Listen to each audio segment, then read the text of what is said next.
September 19, 1906. It is generally admitted and statistics substantiated that in a storm, navigation is more dangerous on the Great Lakes than on the ocean.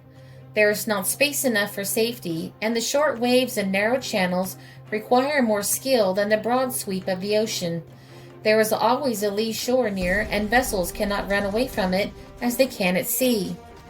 Wrecks, explosions, beachings, collisions, and founderings without number have marked the short but eventful history of navigation on the Great Lakes. It is an awful death list, 100 to 200 in a single season, that the beautiful Great Lakes have claimed as their prey. Is it any wonder that they have gained for themselves the reputation of being the most perilous body of water in the world? While the majority of the wrecks have been ordinary marine disasters, which have strewn the shores with the wreckage of 1,000 vessels, resulting in millions of dollars of losses to their owners, there have been some wrecks that will never be forgotten, either because of the frightful loss of life or because they are still mysteries. Tales of boats that have simply dropped out of existence, bearing with them to oblivion their entire cargoes of humanity. From 200 to 400 vessels of all kinds are wrecked every year, says the Cleveland Plain Dealer. Of that number, perhaps 1/4 are total wrecks.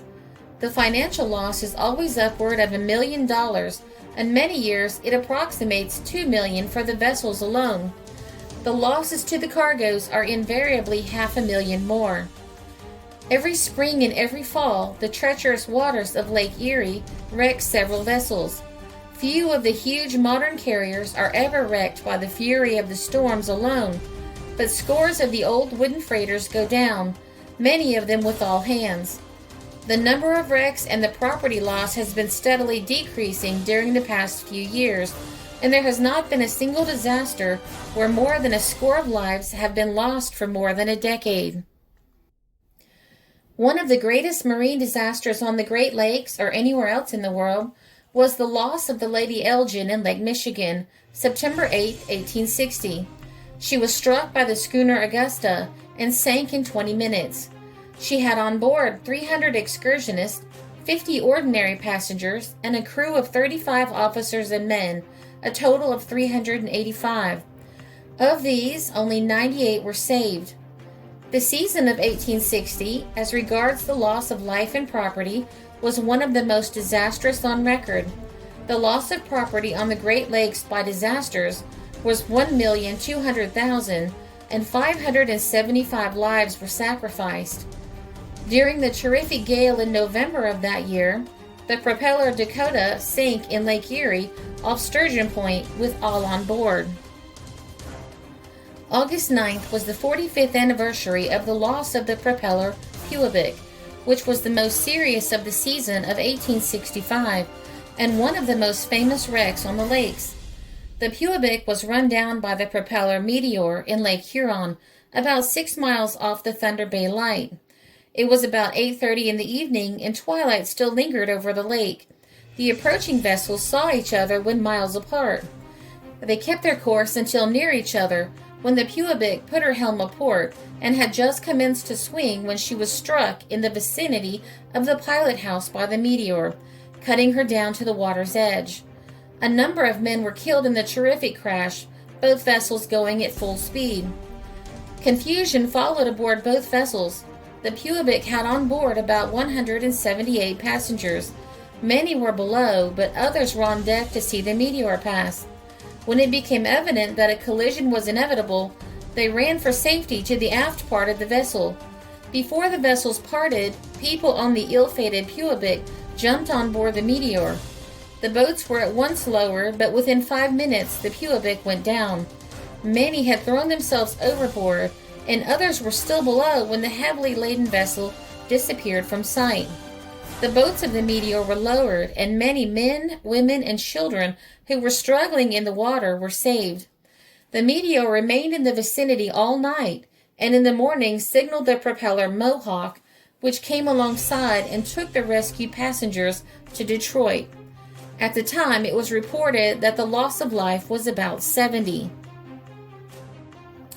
In 1857, the freighter Merchant foundered in Lake Superior with all on board. Not even a piece of her wreckage was ever found. 25 years later, in 1872, the schooner Whitney foundered in mid-lake. Official records of the disaster simply state that she foundered mysteriously. Nothing is known of her except that she left port shipshape and was never heard from again. In both these instances, every soul aboard perished with the ship. A year later, the schooner Mollison met with a like fate. She was lost with all hands in Lake Superior. She foundered in the treacherous waters of the Great Lake. In 1879, the Wanbuna, a Canadian vessel, foundered in Georgian Bay. 30 souls went down with her. None survived to tell the tale of the disaster. 2 years before that, however, was a disappearance, a maritime enigma that is still more mysterious.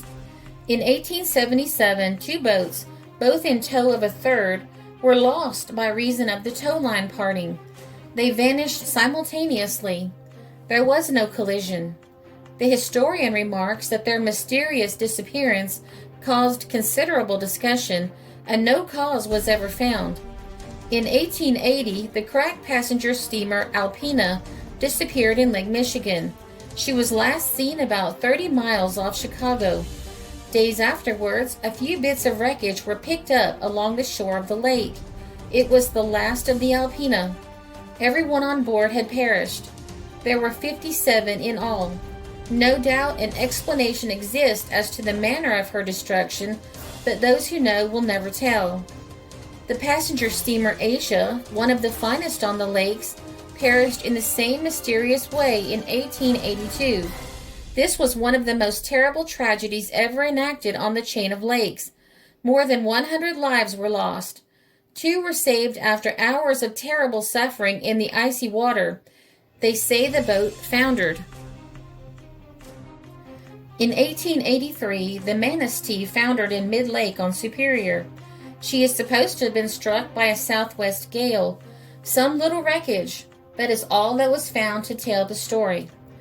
By the burning of the steamer G.P. Griffin, 20 miles east of Cleveland, June 17, 1850, 286 lives were lost. The steamer was about 3 miles from shore when she took fire.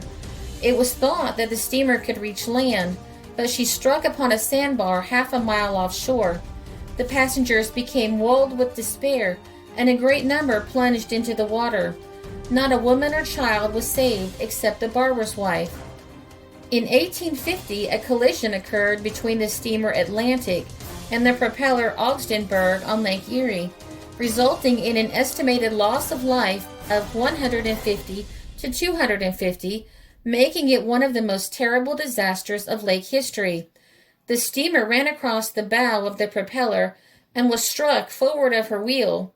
Soon after, the collision panic prevailed and many of the passengers and crew jumped overboard. The propeller kept on her course 2 miles or more when she rounded to and returned to the steamer.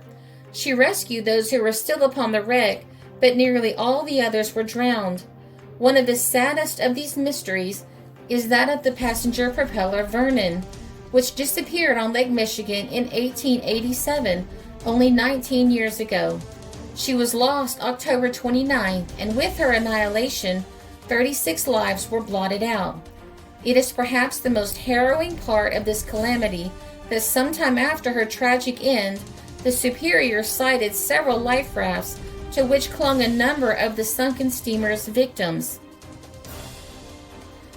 These poor souls made frantic efforts to reach the Superior, and the Superior exhausted every possible means of reaching them, but the sea was running so high and the gale blew so furiously that all efforts at rescue failed. The Superior was forced to leave the victims to their fate, and that is all that is known of the end of the Vernon. One of the most singular cases of vessel disappearance is that of the Hume, which an unknown fate overtook on May 21, 1891. Her disappearance is perhaps the strangest on record. She was a staunch, well-built, and perfectly equipped schooner, in charge of one of the best and most skillful navigators on the lakes, and was in first-class condition when she cleared from Chicago for Muskegon. The last seen of her was when she left the port of Chicago. Not a word or sign was ever received to explain her loss. She was totally obliterated, as completely blotted out as though she had never been. Not a man, not a spar, not enough wreckage to make a toothpick was ever seen of her afterwards. In this case, the Great Lakes historian does not even suggest that she foundered. Yet she is only one of scores of mighty ships that have vanished without leaving a record of their catastrophe. Many of the wrecks are mysterious and absolute, but it is known by tangible evidence that they were lost. Still others are enigmas. Nothing is known of them. Thus the schooner Atlanta went down in Lake Superior in 1891. Her entire crew went with her. A year later, the Nashua foundered in Lake Huron with 14 souls on board. In the former case, nothing was found to indicate the ship's fate. In the case of the Nashua, the disappearance was the same, only a few pieces of wreckage floated on the surface of the waters. In 1893, the Eddy met a similar fate.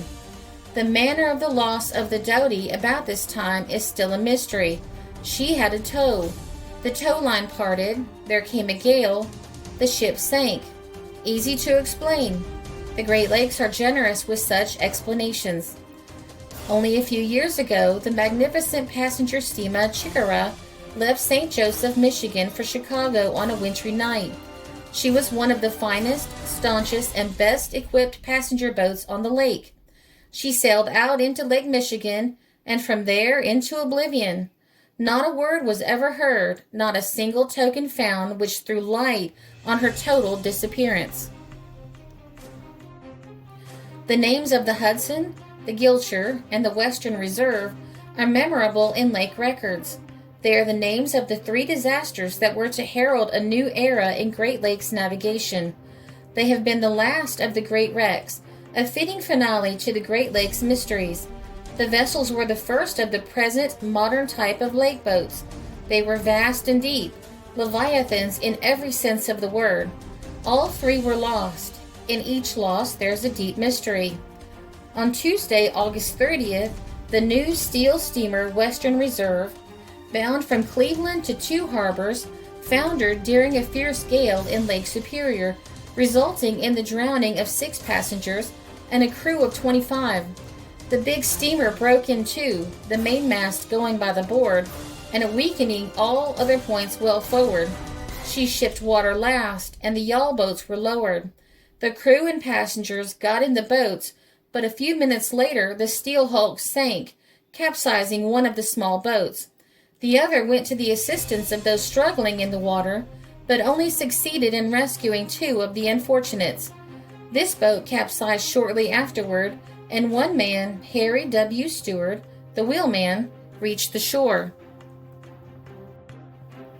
There have been many other casualties, but one of the most calamitous pages in the history of the Great Lakes was the disappearance of the steel steamer W.H. Gilcher on Lake Michigan in 1892. Captain L.H. Weeks, who was in command of the Gilcher, was a master of undoubted seamanship and had a capable crew of 16 all told, none of whom escaped to verify any of the theories that were formed to account for her disappearance. The most acceptable view regarding the loss of the Gilcher is that she was in collision with the schooner Ostrich. The Ostrich was wrecked at the same time, and as the wreckage from both boats was found on the beach within a radius of 100 feet, this theory is generally accepted. The crew of the Ostrich was also lost.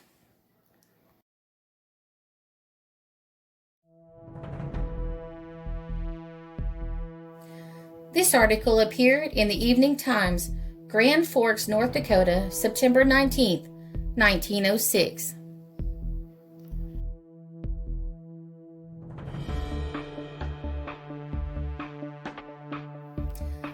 This is a Country Road production because history is fascinating.